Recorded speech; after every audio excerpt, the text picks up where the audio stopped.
Tenemos en línea a Ricardo Murguía, Vale. quien es narrador y comentarista de Central Fox, justamente para hablar de este tema de la Liga Española. Señor Murguía, buenas tardes, gracias por contestarnos. El asunto pareciera que desde el propio gobierno del país, del propio gobierno del español, se ordena o se habla de la mayor cantidad de partidos transmitidos como si el show continuara normal. Es correcto, es correcto. Un fuerte abrazo para todos ustedes, para Luis Miguel, Giancarlo, Efraín, para todo su auditorio.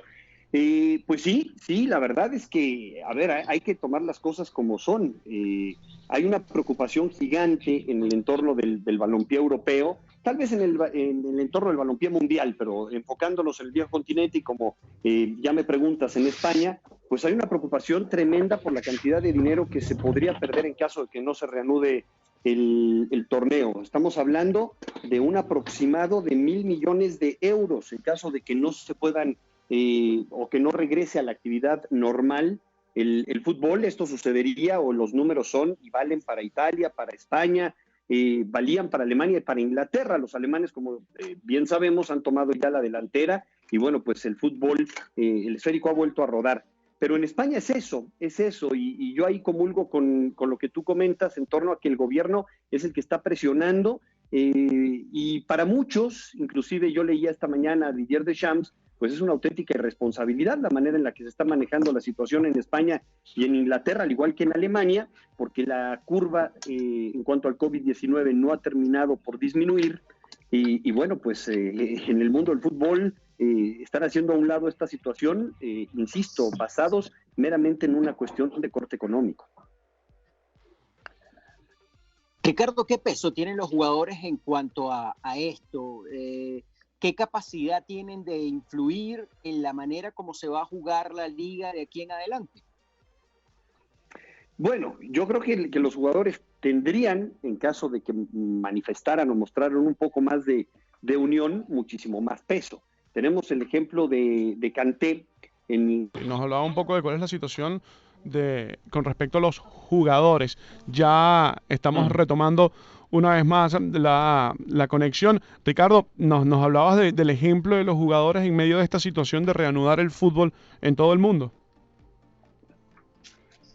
Sí, sí, les comentaba que por supuesto que los jugadores tienen un peso importantísimo, y tenemos el ejemplo de N'Golo Kanté, ¿no? Que ha decidido no regresar a la actividad de manera consensuada, por supuesto, con su directiva, con la del Chelsea, por el miedo que significa el tema del coronavirus. Pero la situación aquí es muy peculiar, es muy particular, porque los jugadores viven del dinero, cómo se maneja el fútbol en todo el mundo. Si bien hay sitios en donde los gremios son muchísimo más fuertes, por ejemplo en Argentina, en donde existe casi que un movimiento de corte sindical, hay otros lugares en donde no, y la presión por parte de las directivas es tal que al jugador no le resta más que obedecer y terminar cumpliendo con lo que se va generando. Ahora, también hay jugadores que quieren regresar a la actividad, también hay jugadores que son conscientes de lo importante que es tener ritmo competitivo, y el tema de los entrenamientos y del roce con los compañeros, con el equipo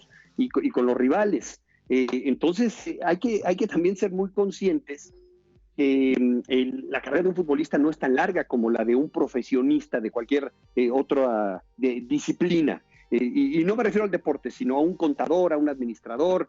La carrera del futbolista en ocasiones es muy limitada, y ellos tienen que procurar en la medida de las posibilidades, bueno, pues estar en actividad. Es por eso que vemos que muchos de ellos están dispuestos a correr los riesgos, aun cuando tienen familias y aun cuando son conscientes que la situación sanitaria no ha terminado por achatar.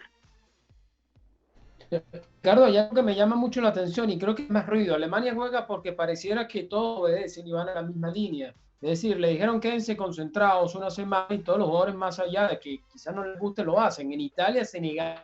Uy, ahí perdí completamente la comunicación y no escuché la pregunta. Si me la pudiera repetir, te lo voy a agradecer. Sí, Ricardo, la situación justamente del confinamiento hace que cada uno de nosotros esté en sus respectivas casas y dependamos, al igual que tú, de la conectividad. Entiendo que la pregunta de Giancarlo era específica, sin embargo voy a aprovechar el momento para hablar de las comparaciones. Ya hablaste de Didier Deschamps y lo que opinaron y lo que decidieron en Francia.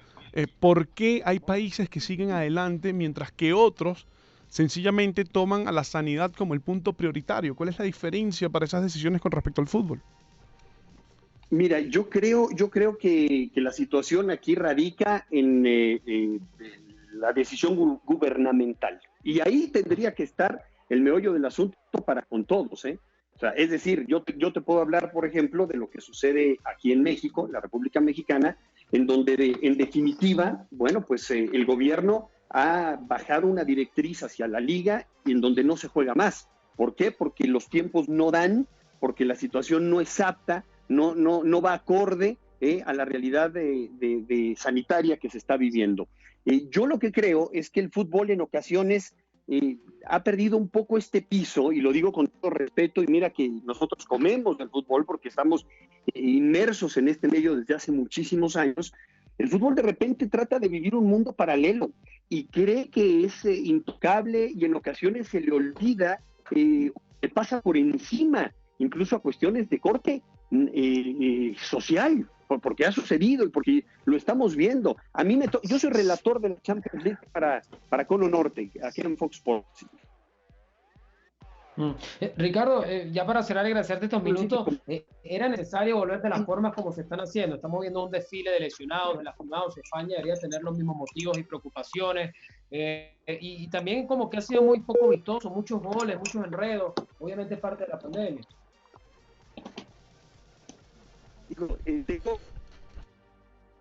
¿Escuchas? Ricardo, ¿escuchas? Se va completamente. Sí, se va por momentos. Ahí sí te escucho. Te preguntábamos si era necesario volver así, sobre todo cuando hemos visto las lesiones. El fútbol en ocasiones... Sí, bueno, a ver, era natural. No es lo mismo saltar a una cancha para competir, para tratar de entrenar junto con tus compañeros, a hacerlo en casa, de seguir los entrenamientos, muchos basados en ejercicio funcional. Los jugadores en Europa sí tienen gimnasios, pero están corriendo o estuvieron corriendo en bandas, ¿verdad? No es lo mismo que salir a trotar a una cancha, que hay muchísimos conceptos, y ustedes lo saben, dentro del fútbol, que no los puedes entrenar y no los puedes replicar dentro de una casa o en un jardín o en un gimnasio particular.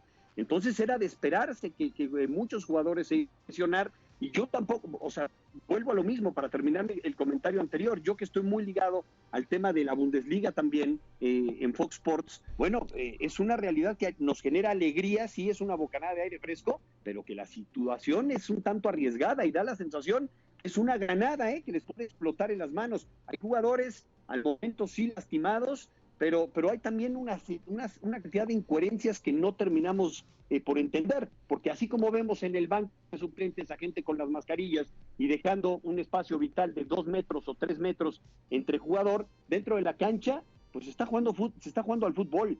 En ese sentido no hay modificaciones. Entonces es un poco un discurso que tiene un doble filo, que es muy riesgoso, porque en donde se puede romper las situaciones si vuelve a incurrir algún grupo importante de jugadores en contagio. Ahí está verdaderamente el problema. Pero ustedes me preguntan, ¿por qué regresar tan pronto? ¿Y por qué solapar una serie de situaciones? Por el tema económico, compañeros. O sea, esa es la realidad. El tema económico está imperando, y es ahorita lo que está guiando el fútbol mundial. Ahí está el tema. Y el ser humano, bueno, creo que es un tema y un discurso tal vez ya de otro corte, de otro índole, pero la verdad es que el ser humano normalmente prioriza ese tipo de cosas, y ante una situación así, bueno, la balanza de valores entra de inmediato en juego, y ahí están los que están tomando las decisiones en el viejo continente. Como yo les creo que todos estamos contentos de volver a ver fútbol, de volver a relatarlo. La afición está a ver, tranquila en estos momentos, en estas 2 horas en donde el balón rueda, genera una tranquilidad y un gozo y una distracción muy linda.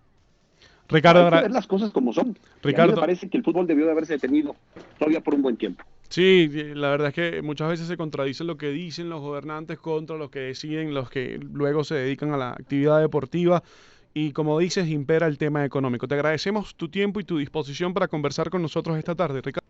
Les mando un fuerte abrazo, un abrazo también para todos los auditorios. Una disculpa porque de repente, como ustedes están en casa, yo también perdí la voz de algunos de los colegas, me parece que de llamarlo, pero bueno, en estas estamos y no hay más. Les mando un abrazo. Así es, en estas estamos y no hay más. Gracias a Ricardo Muglia, quien es narrador y comentarista de Central Fox en las transmisiones del fútbol europeo.